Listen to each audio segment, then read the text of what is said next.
गुमान के बाद यकीन का सफर।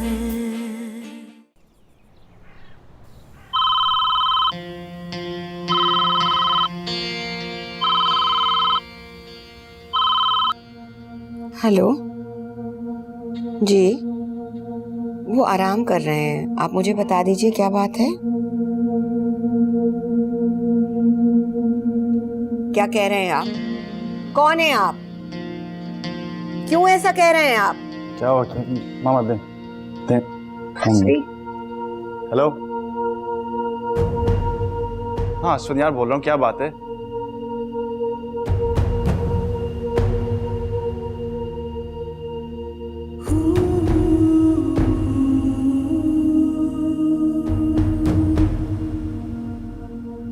अस्मी, कौन था ये अस्मी? क्या बोल रहा है ये? क्या बोल रहा है ये? बाबा बाबा बाबा।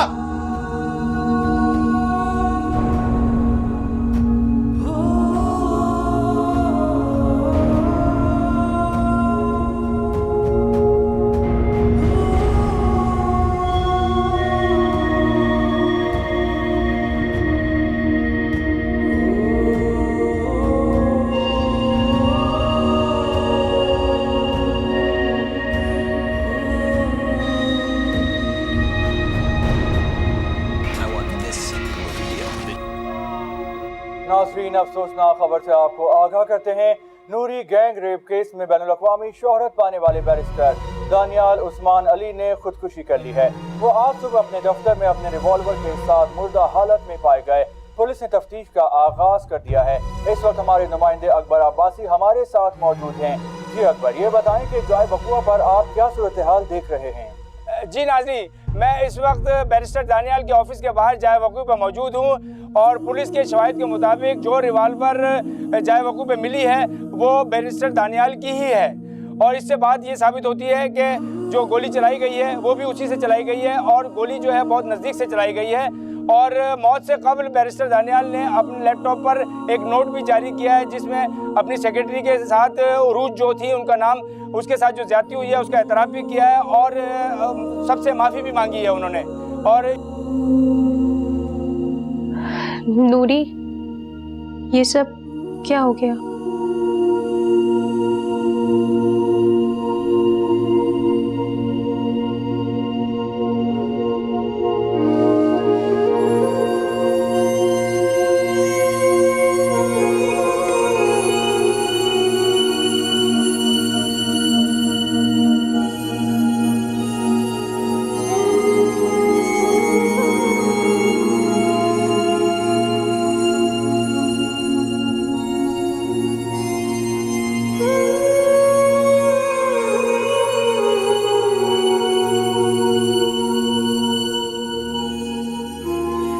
तो नाज़रीन, इस वक्त देखिए कि आप देख रहे होंगे पीछे के एम्बुलेंस जो है वो आ गई हैं और इस वक्त बॉडी को मेरा ख्याल है कि हॉस्पिटल ले जाया जा रहा है।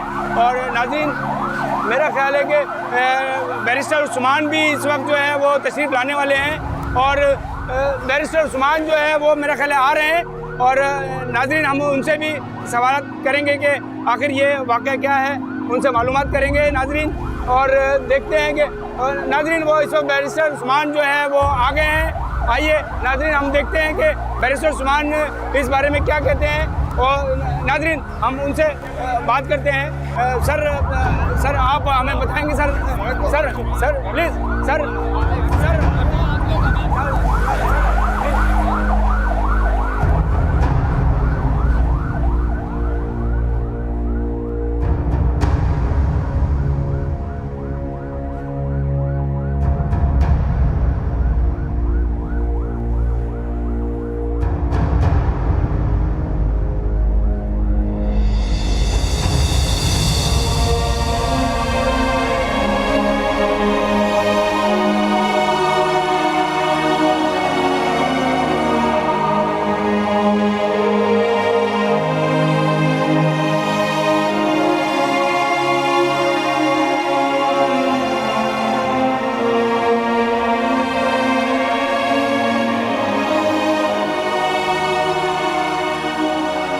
आप देख रही हैं कि इस वक्त जो है वो डेड बॉडी को जो है एम्बुलेंस में रखा जा रहा है। बैरिस्टर की साहब की जो डेड बॉडी है उनको एम्बुलेंस में रखा जा रहा है और शायद इनको हॉस्पिटल ले जाया जा रहा है पोस्टमार्टम के लिए। और पोस्टमार्टम की रिपोर्ट के बाद ही पता चलेगा कि क्या सूरत हाल है, और जो भी सूरत हाल होगी उससे हम गाय बगाए जो है वो आपको बताते रहेंगे। नाज़रीन, इस वक्त जो है हमारे पास जो है इलियास चुगताई साहब मौजूद हैं, जो कि उनके बैरिस्टर साथी हैं दानियाल बैरिस्टर के। आइए हम उनसे कुछ सवाल करते हैं। इलियास चुगताई साहब, आप ये बताएंगे कि ये खुदकुशी है या मर्डर है? दानियाल उस्मान एक बहुत ही अच्छे इंसान थे और उसके अलावा बहुत अच्छे वकील भी थे। ये तो पूरा पाकिस्तान जानता है, और इस साजिश के पीछे जो भी है उसको हम जल्दी मज़र यहाँ पर ले आएंगे। प्लीज़, लेकिन आप इस वक्त हमें डिस्टर्ब ना करें। हम बहुत शुक्रिया, बहुत शुक्रिया। नाजरीन, देखा जैसा कि इलियास चुगताई साहब ने कहा है कि हम जो है इसकी तहकीकात करवाएंगे और जो लोग भी इसमें मुलव्विस पाए गए उनको कड़ी से कड़ी सज़ा दी जाएगी और उनसे हम अपना हक लेकर रहेंगे। नाजरीन, कैमरामैन इमरान पटवारी के साथ अकबर अब्बासी, टुडे न्यूज़, इस्लामाबाद।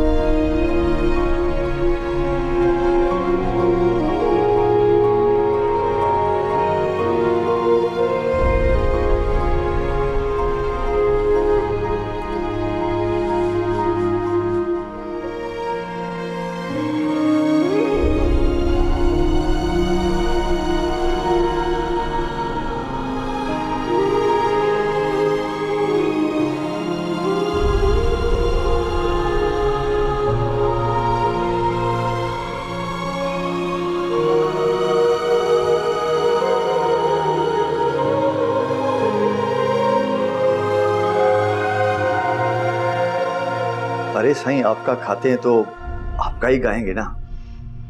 वैसे ही हुआ जैसे आपने कहा था, कोई सबूत, कोई गवाह, कुछ भी नहीं छोड़ा। बैरिस्टर का बच्चा खुदकुशी की मौत मरा है साईं। बेचारा। ये एनजीओ वाली मैडम का क्या करना है? कहीं ऐसा ना हो कि इसका बेटा भी शाम को घर ना पहुंच सके। ख्याल रखना। अरे साईं, आप बेफिक्र हो जाएं, कराची में मेरे बंदे सब संभाल लेंगे। और सुनो, तुम अपनी दोस्त को लेकर हफ्ता 10 दिन के लिए बैंकॉक चले जाओ। मैंने सारा बंदोबस्त कर दिया है तुम्हारा। मेहरबानी साईं, मेहरबानी। करम साईं, करम। मदर। जी सर।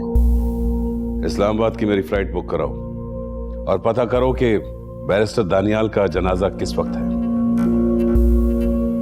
बैरिस्टर उस्मान का बेटा था। ताज़ियत तो बनती है। सही, आपका इस जनाजे में जाना ठीक होगा? वहां मीडिया वाले भी होंगे। सियासी लोग हैं हम, इंसानी हमदर्दी पर यकीन रखते हैं। दुश्मन भी मरे तो दुख होता है हमें।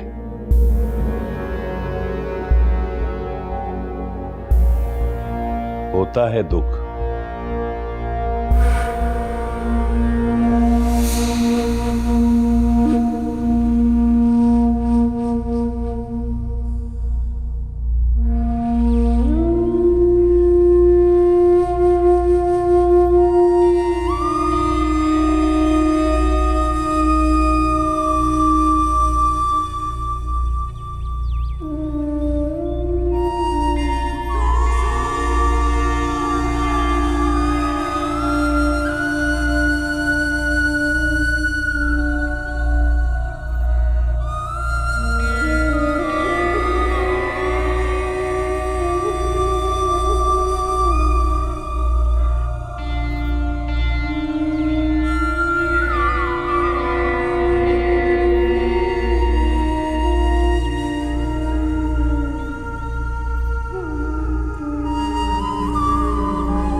मुझे बस कामयाबी की दुआ दें।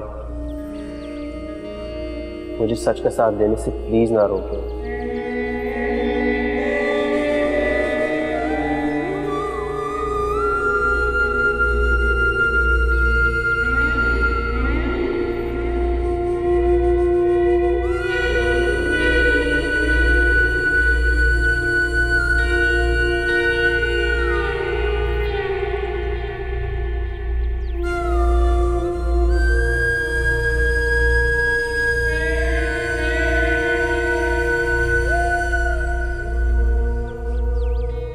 आप बाबा की बात क्यों नहीं मान लेते? वो ठीक कह रहे हैं। आप रब नवाज से सुलह कर लें, नूरी के किससे अलग हो जाएं। मुझे तुम पर अफसोस हो रहा है। तुम मेरे छोटे भाई होकर मुझे समझ नहीं पा रहे।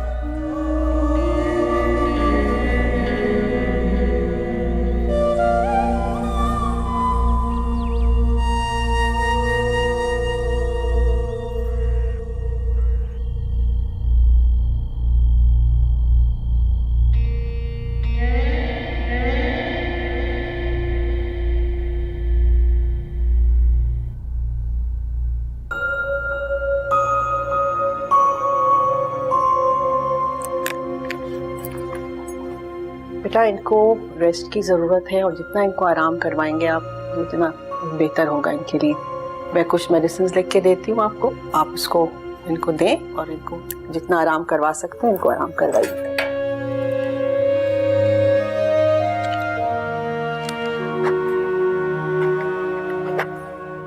ये थैंक यू डॉक्टर।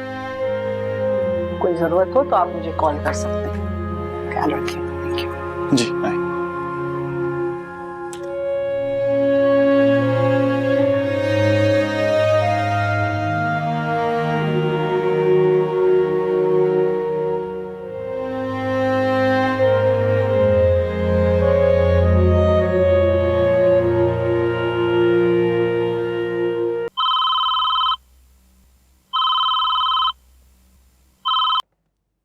हेलो जी, कौन? जी अस्वी भी।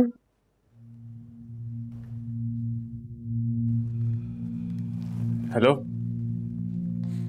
जी, वालेकुम सलाम। आप लोगों को शर्म आनी चाहिए। मेरा भाई चला गया फिर भी आप लोगों को चैन नहीं मिला। जाओ, जो लिखना है लिखो।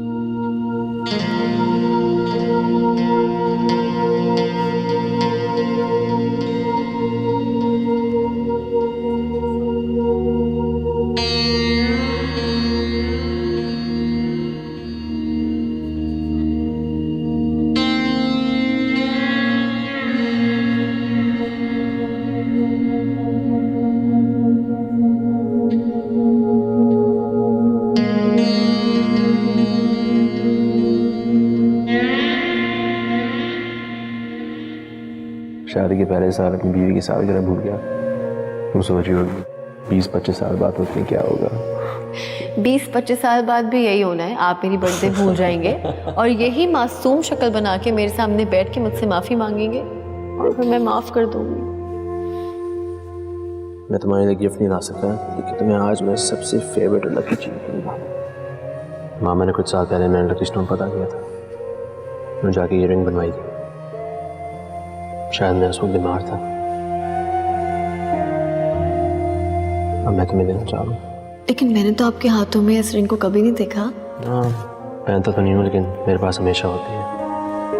ये आपका लकी स्टोन है, ये आपके हाथ में होना चाहिए। इसका मेरे पास क्या काम? क्या तुम्हारी मेरी किस्मत अलग अलग है? तुम्हारी गुड लक मेरी भी तो गुड लक है।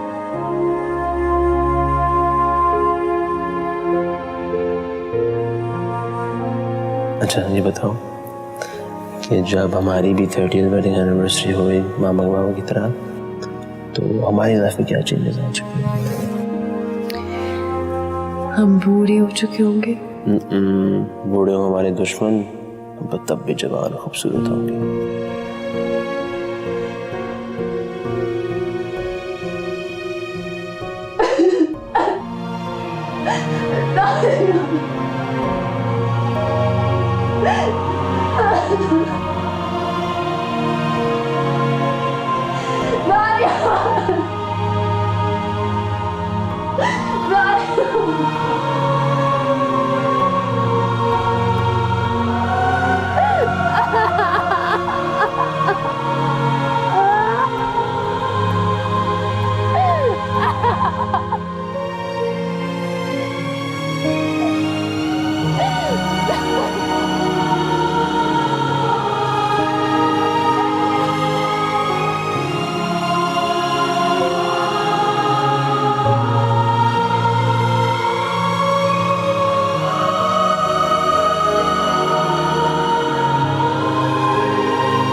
नजर ना लगे मेरे बेटे को।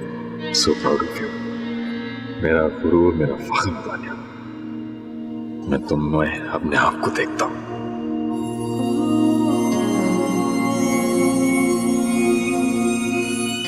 देखिए, मैं आपकी नाफरमानी नहीं करना चाहता, लेकिन आप मुझे मजबूर कर रहे हैं। देखिए, ये लड़ाई एक हक और बातिल के दरमियान है, सच और झूठ के दरमियान है, जालिम और मजलूम के दरमियान है। और इस लड़ाई में मैं सच, हक और मजलूम का साथ देना चाहता हूँ।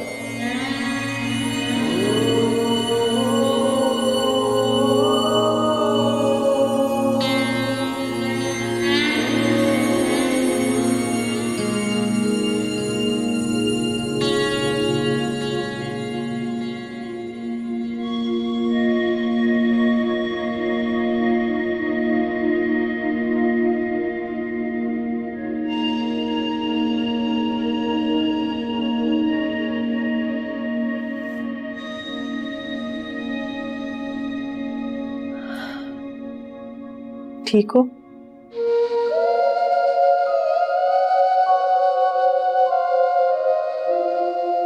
वकील साहब मेरी वजह से मारे गए ना।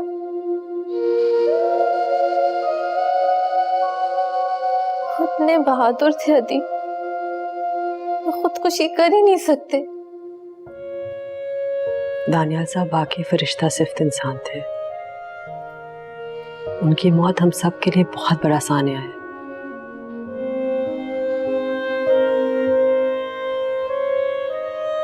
मुझे इंसाफ दिला रहे थे, इसलिए उन जालिमों ने उनकी जान ले ली। संभालो अपने आप को। दानियाल साहब के लिए मगफिरत की दुआ मांगो। बड़े एहसान है उनके हमारे ऊपर।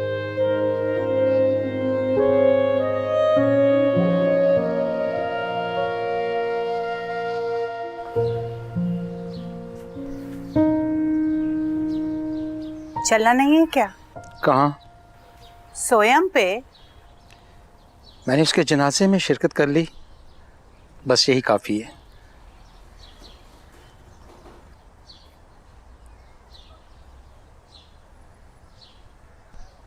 रिजवान, कैसी बातें कर रहे हैं आप?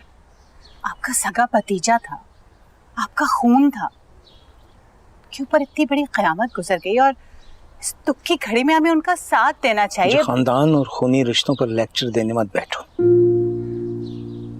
पहले सेक्रेटरी का रेप किया, उसके बाद खुदकुशी की। बड़ी इज्जत की मौत मरा है ना, कि जो मैं उसके सोए में जाऊं। आप कैसी बातें कर रहे हैं? ये भी तो हो सकता है ना कि उसने खुदकुशी ना की हो, किसी ने कत्ल किया हो उसे। देखो, जिस तरह पुलिस की तफ्तीश आगे बढ़ती जा रही है ना, ये बात मजीद कंफर्म हो गई है कि दानियाल ने खुदकुशी की है। मैं सोच रहा हूँ कि दुनिया का सामना कैसे करूंगा। आपको अपने जवान भतीजे की मौत का गम नहीं है, आपको दुनिया की पड़ी है। क्या हो गया आपको रिजवान? बहरहाल, मैं इस बदनामी का मजीद हिस्सा नहीं बनना चाहता। हमारा अब उस्मान की फैमिली से कोई ताल्लुक नहीं है।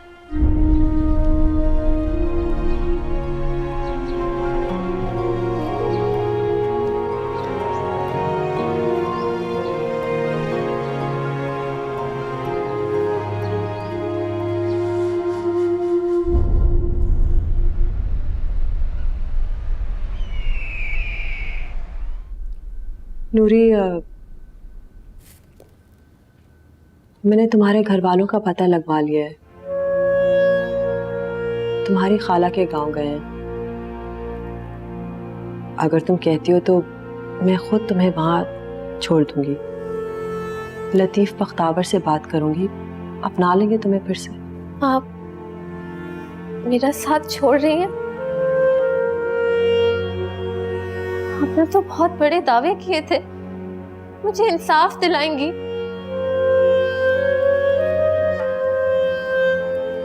तुम गलत सोच रही हो। मैं सिर्फ ये नहीं चाहती कि रब नवाज तुम्हारे साथ भी वही करे जो दानियाल साहब के साथ किया।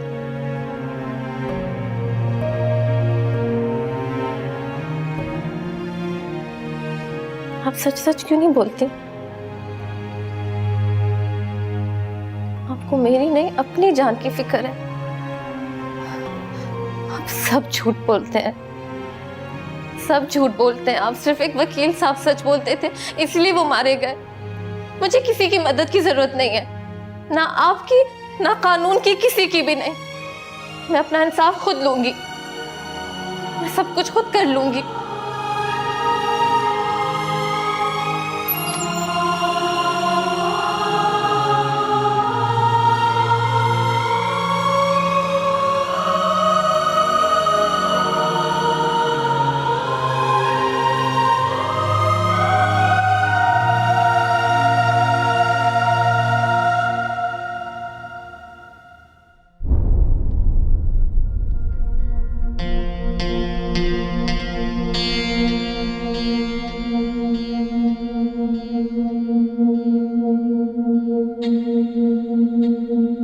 इंतहा हो गई है लापरवाही की।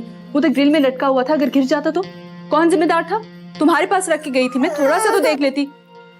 अभी तो यहीं पे था, मुझे पता ही नहीं चला कब नीचे चला गया। कुछ खिलाया इसको? अच्छा पापा के पास चलते हैं, पापा हमारे हैं।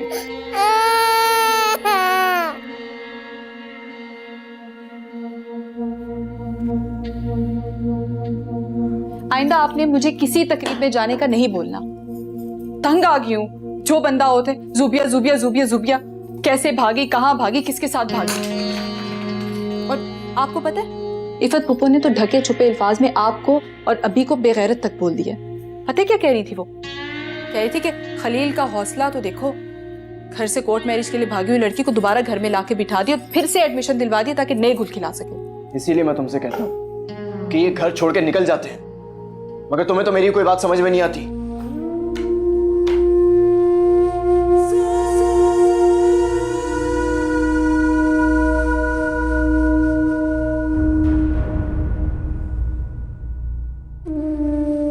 कीती बेटा,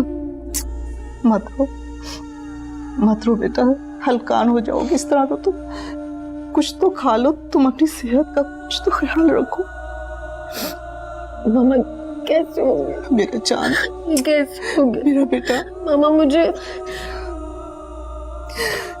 पहले चले जाते, पहले इतना पहले, इतना जल्दी। आपको पता है लास्ट टाइम यहाँ पर खड़ी थी दानियाल, मैं नाराज थी, लेकिन मुझे नहीं पता था ना ये हो जाएगा। बेटा मुझे पता ही नहीं था, यही अल्लाह को मंजूर था बेटा। कि दानियाल नहीं आएंगे या होंगे ही नहीं जिंदगी में। मैंने तो ये सोचा ही नहीं था ना मामा। बेटा किसी ने भी नहीं सोचा। मैं बात ही नहीं कर रही थी, चुप थी, वेट कर रही थी कि नहीं जाए, जो मैं भूल रही हूँ वो ना हो, मेरी बात सुन ले। नहीं देखिए अब तो नहीं है ना। प्लीज गेती, मैं कैसे रहूंगी? मैं कैसे रहूंगी? मैं कैसे रहूंगी? गेती बस कर दो बेटा, बस यही अल्लाह को मंजूर। अगर तुम अपना ख्याल नहीं रखोगी तो अपने बच्चे का तो ख्याल रखो। प्लीज गेती, प्लीज। मैं जान के नहीं कर रही मामा, मैं जान के नहीं कर रही हूँ कुछ भी। गेती, लाइफ इज टू प्रेशियस बेटा, your life is precious, only your life is precious for me, okay? सुनो, खाना खाओ बेटा, ऐसे मत करो। नहीं, तुम्हें खाना पड़ेगा, थोड़ा सा खा लो बेटा। दानियाल कैसे हो गया मामा? मुझे नहीं पता। वो है तुम्हारे साथ, वो हर वक्त है तुम्हारे साथ। ऐसे मेरा फेस ऐसे ऊपर किया जैसे मुझसे बात करना चाह रहे हैं, और मैंने नहीं देखा। मैं वापस आ जाए मामा, कैसे वापस आएंगे दानियाल? मुझे नहीं पता। He is with you, he is watching you, he is with you बेटा। तुम इस तरह रोगी तो उसे कितनी तकलीफ होगी। वो तो तुम्हारी आंखों में आंसू भी नहीं देखना चाहता था, और अब इतने आंसू बहा रही हो, उसको कितनी तकलीफ हो रही होगी। सोचो कीर्ति, तुम अपनी सेहत का सोचो। वो तुम्हें देख रहा है बेटा।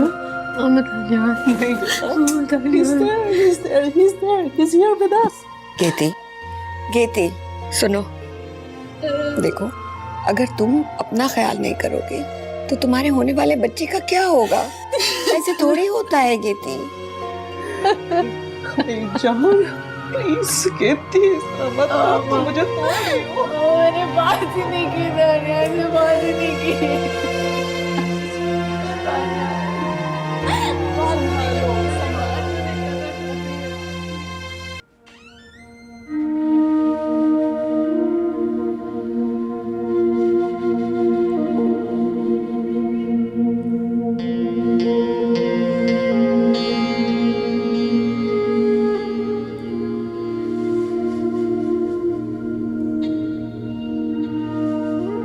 बाबा कुछ बोले?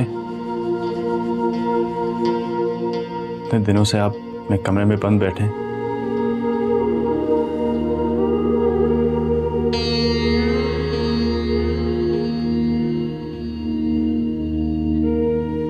बाबा कुछ बोलें प्लीज।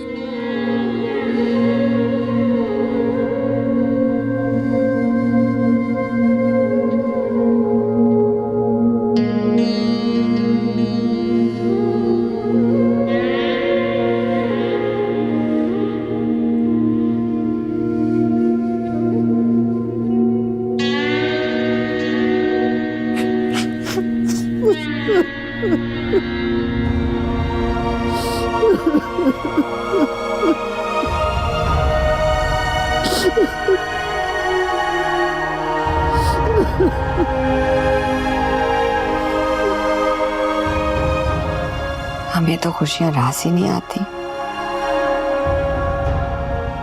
खुशी की खबर मिली भी तो अधूरी। मेरा दानियाल होता तो अपने बच्चे को गोद में खिलाता। ये कैसी आजमाइश है? उस बच्चे को तो खबर भी नहीं है कि जब वो दुनिया में आएगा तो उसका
नूरी साहिबा जहांगीर शाह के वकला का कहना है कि गैंग रेप का सारा केस मंसूबा और सोचा समझा प्लान है और आपके वालिद को इस केस में, इस साजिश में शामिल होने के लिए कई एकड़ ज़रई जमीन और 50 लाख रुपए मिले हैं। आप इस बारे में कुछ कहना चाहेंगी?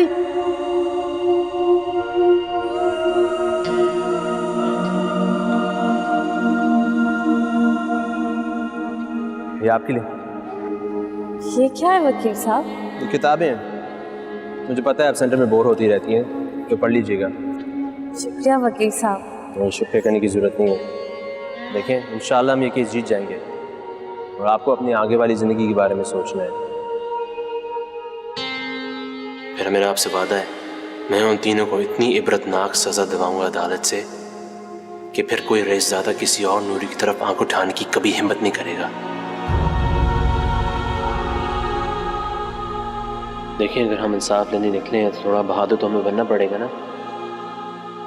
अब आप इतनी बहादुर बन जाएं कि रोने पर आप नहीं, और जिन्होंने आप पर जुल्म किया है वो मजबूर हो जाए।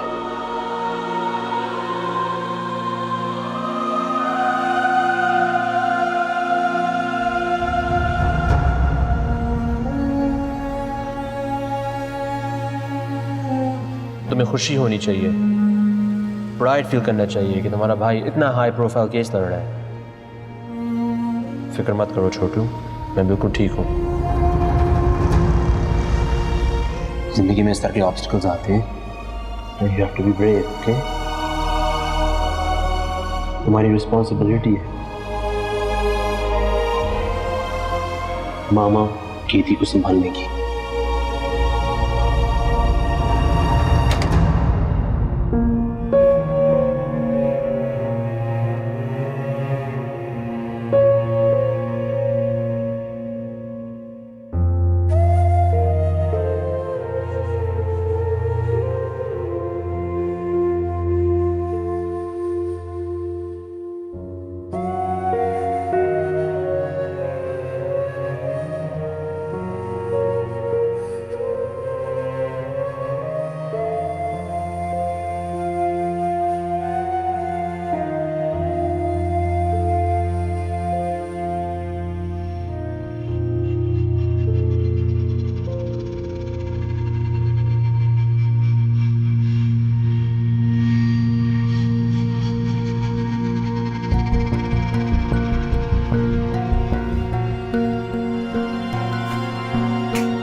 डिस्टर्ब तो बहुत था।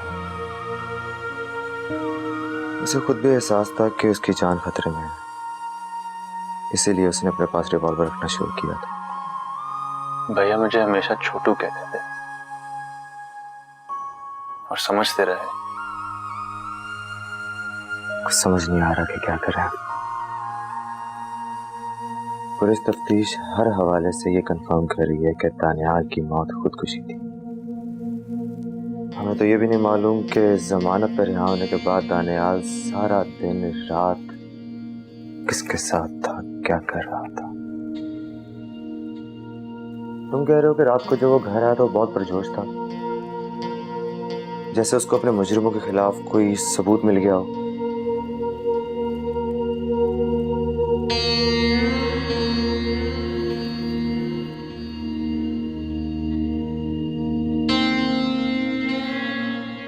लड़का देखा देखा लग रहा है। अरे हाँ, एक दिन दानियाल ऑफिस आया और वो अपनी गाड़ी पर नहीं आया था। उसने मुझे कहा कि वो मुझे कहीं ड्रॉप कर दे। मैं उसको ड्रॉप करने गया, एक कच्ची सी बस्ती थी, वहां पर ये बंदा सादा लिबास में खड़ा था। मैंने दानियाल से पूछा भी कि वो यहाँ क्या करने आया है, लेकिन उसने मुझे बताया नहीं। और हाँ, ये एक बार दानियाल के ऑफिस में भी आया था। लेकिन भैया की पुलिस कांस्टेबल से क्या दोस्ती हो सकती है?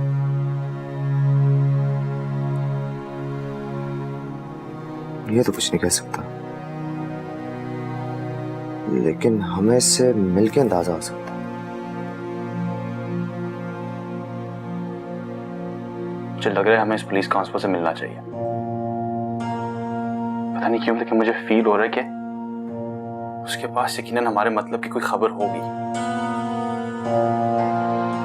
आपको याद है आपने किस मोहल्ले में भैया को छोड़ा था? हाँ याद है। तो बस फौरन वहां चले।